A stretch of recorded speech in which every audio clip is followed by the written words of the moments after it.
नमस्कार साथियों, Pilania dairy farm YouTube channel पर आपका बहुत बहुत स्वागत है। साथियों, जैसा कि आपने थंबनेल में देख लिया है कि हमारे पशुपालन का सबसे बड़ा दुश्मन कौन है। आज हम इसी के बारे में चर्चा करेंगे और दोस्तों, इस दुश्मन को मारने का तरीका भी मैं बताऊंगा आपको। बहुत से पशुपालक ऐसे हैं जिनको पता नहीं है कि पशुपालन में सबसे ज्यादा हमें नुकसान कौन करता है। आज के इस वीडियो में पूरा खुलासा करेंगे दोस्तों, और इसका मैं समाधान भी बताऊंगा आपको।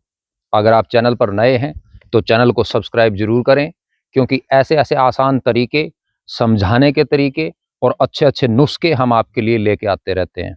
तो चलो साथियों, वीडियो को स्टार्ट करते हैं। साथियों, पशुपालन में हम बहुत बार देखते हैं कि जब हमारी गाय भैंस बच्चा देती है, उसका जो छोटा काफ होता है, उसको हम बहुत मेहनत करते हैं, उसके ऊपर अच्छे से दूध पिलाते हैं, पूरा दूध पिलाते हैं, अच्छा दाना मिश्रण देते हैं, लेकिन फिर भी वो कमजोर रह जाता है।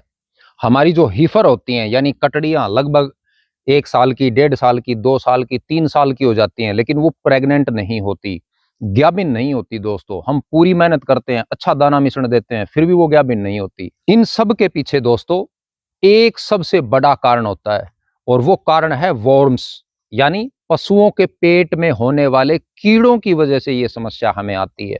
तो हमारे पशुपालन में सबसे बड़ा दुश्मन दोस्तों, आप मान के चलना कि पशु के पेट के अंदर पैदा होने वाले कीड़े होते हैं, जो पशु को अंदर से खोखला करते हैं।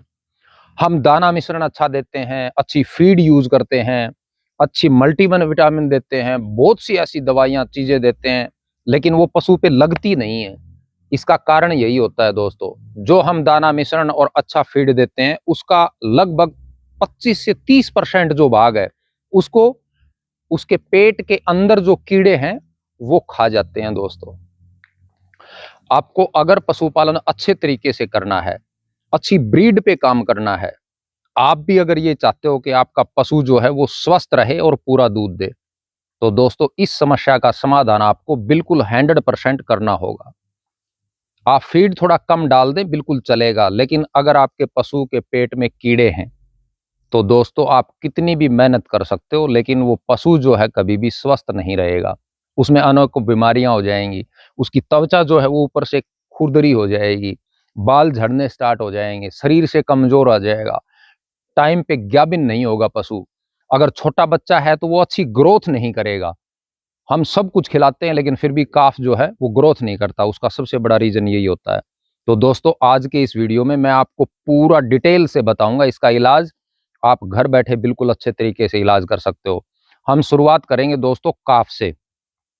जब हमारी गाय भैंस बच्चा देती है, उसके लगभग 15 दिन के बाद आप उसकी डिवॉर्मिंग करें, यानी पेट के कीड़ों की दवा देना बिल्कुल ना भूलें दोस्तों। 15 दिन के बाद उसको देसी तरीके से डिवॉर्मिंग करें उसकी। उसका वीडियो मेरे चैनल पे मिल जाएगा, विजिट करके देख सकते हो। नीम, अजवाइन और गुड़ का प्रयोग करते हैं हम उसके अंदर, बिल्कुल देसी तरीके से।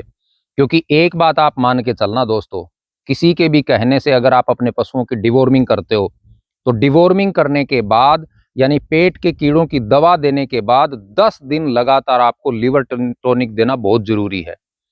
क्योंकि जो उस दवा का लीवर के ऊपर साइड इफेक्ट पड़ता है, यानी नेगेटिव इफेक्ट जो डालती है, बुरा प्रभाव जो डालती है, वो प्रभाव कम हो जाएगा। यानी जो आप कीड़े मारने की दवा दोगे, उससे आपके पशु का लीवर फिर खराब नहीं होगा, अगर आप 10 दिन लगातार लीवर टॉनिक दे देते हो।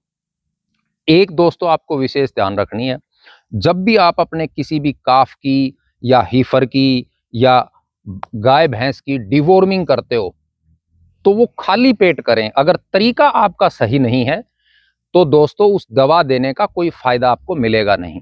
आपका तरीका बिल्कुल सही होना चाहिए। जब भी आप डिवॉर्मिंग करो किसी भी पशु की, तो वो पेट से खाली होना चाहिए। खाली कब होता है पशु? जैसे हम रात को दाना चारा जो भी अपने पशु को खिला देते हैं, लगभग अर्ली मॉर्निंग, सुबह 4 या 5 बजे अगर आप उसकी डिवॉर्मिंग करते हो, तो आपको बेस्ट रिजल्ट मिलेगा। अगर आप दिन में करना चाहते हो, तो आप लगभग 2-2:30 बजे के आसपास डिवॉर्मिंग करें दोस्तों, पेट के कीड़ों की दवा दें।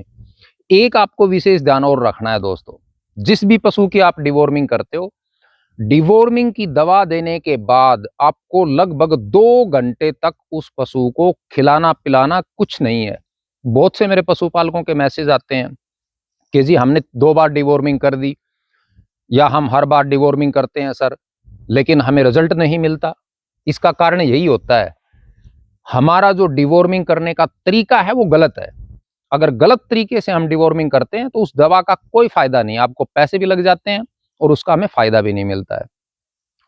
दूसरा, पहला टॉपिक अपना काफ का था। दूसरा दोस्तों हीफर का। हीफर जो होती है अपनी लगभग 1-1.5 साल की कटड़ी या 2 साल की कटड़ी, उसके अंदर डिवॉर्मिंग करने का बहुत बड़ा फायदा होता है दोस्तों। कई बार हमने देखा कि 4-4 साल की कटड़ियां हो जाती हैं, वो गाभिन नहीं होती, ईट में ही नहीं आती। पशुपालक को पता नहीं होता उसके पेट में कीड़े हैं दोस्तों, उसकी वजह से वो हीट में नहीं आ रही। अगर पशु के पेट में कीड़े हैं तो आपका पशु हीट में नहीं आएगा दोस्तों। उसकी डिवॉर्मिंग कैसे करनी है, तरीका वही रहेगा। आप जब भी डिवॉर्मिंग करें खाली पेट करें। डिवॉर्मिंग करने के बाद 10 दिन लगातार लीवर टॉनिक दें, और जब भी डिवॉर्मिंग करते हो 2 घंटे तक उसको कुछ भी खिलाना पिलाना नहीं है, ये ध्यान रखें आप। डिवॉर्मिंग की मैं दवा भी बताऊंगा दोस्तों आपको, जो सबसे बेस्ट रिजल्ट देती है हमें, काफ के अंदर भी, हीफर में भी और बड़ी गाय भैंस में भी। अब बात करते हैं दोस्तों बड़ी गाय भैंस की। जो दुधारू गाय भैंस अपनी, जब भी गाय भैंस बच्चा देती है उसके 20 दिन के बाद यानी 21वें दिन आप उसकी डिवॉर्मिंग करो। और 21वें दिन जब आप डिवॉर्मिंग करते हो तो नीलजान दवा का आप प्रयोग करें। डिवॉर्मिंग भी अच्छे से हो जाएगी, यानी पेट के कीड़े भी मर जाएंगे और आपका पशु जो है वो हीट में भी जल्दी आएगा। तो दोस्तों इस तरीके से आप, ये 3 स्टेज हैं, इनके अंदर डिवॉर्मिंग अच्छे से करें और अच्छी दवाइयों का इस्तेमाल करें। एक चीज और बताता हूं दोस्तों आपको, आप देसी तरीके से भी डिवॉर्मिंग कर सकते हो। बहुत सारे ऐसे पेड़ पौधे हैं अपने आसपास जिनसे हम अपने पशु की डिवॉर्मिंग कर सकते हैं। आप नीम का प्रयोग भी कर सकते हो, लेकिन अगर आपका पशु खाली है यानी गाभिन नहीं है, उसी पशु की आप डिवॉर्मिंग नीम से करिए। उसको लगभग आधी किलो के आसपास आप हफ्ता 10 दिन लगातार नीम खिलाइए, नीम के पत्ते खिलाइए। जो भी दाना मिश्रण देते हो या हरा चारा देते हो, सूखा चारा देते हो, काट कर उसके अंदर मिला दीजिए, बिल्कुल आराम से डिवॉर्मिंग हो जाएगी। हींग से भी हम पशु की डिवॉर्मिंग कर सकते हैं। एक दोस्तों, अगर आप किसी भी गाभिन पशु की डिवॉर्मिंग करते हो, जो पशु गाभिन है उसकी डिवॉर्मिंग करते हो, तो आपके नजदीकी पशु चिकित्सक की आपको सलाह लेनी जरूरी है दोस्तों, क्योंकि उसकी दवा अलग होती है, फेनबेंडाजोल आती है, उससे हम गाभिन पशु की डिवॉर्मिंग करते हैं।